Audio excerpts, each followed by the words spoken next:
Okay, let's talk a little bit about predatory drift. Predatory drift, defined in like layman's terms, is going to be when more than one dog is present in like a social engagement where they're playing with one another, and one of the dogs ceases to be a playmate and becomes a plaything. They're going to become prey, essentially.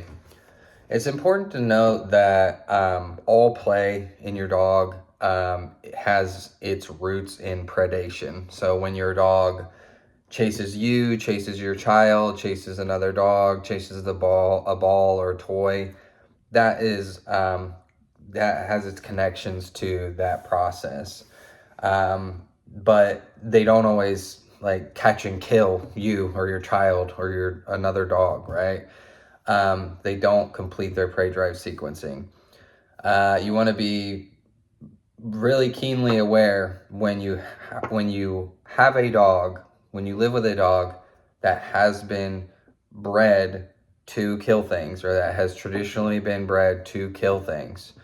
You want to be aware of those, of that potential, of that capability. I don't stereotype dogs and breeds, but you do want to be aware of that pathway in their brain. So if you have a dog, if you have a breed of dog that's traditionally been bred to kill things, you want to be aware of that, especially when there's a size deficit. So if you have a large dog, a sizable dog, and a small dog in a play scenario, you need to be aware of this. I've worked for a lot of different places during my time in the field. Some places did this and some places didn't. One of the places that I worked at, that one of the sensible things that they did do was one of the criteria they used to separate or to populate play yards or play groups was size. And that is really sensible, and that's common sense, because if you have a very large dog that falls on a small dog, that could be catastrophic. Or if you have a very large dog that goes to mount a small dog, then that could like break their back. That could kill them. But also, this is going to be, and I say that it's sensible, it's common sense, but there were places where I worked where they would have like a Great Pyrenees with, I don't know, let's just say a dachshund, okay? And so that was playing with fire. But it's also going back to that potential for the predatory drift.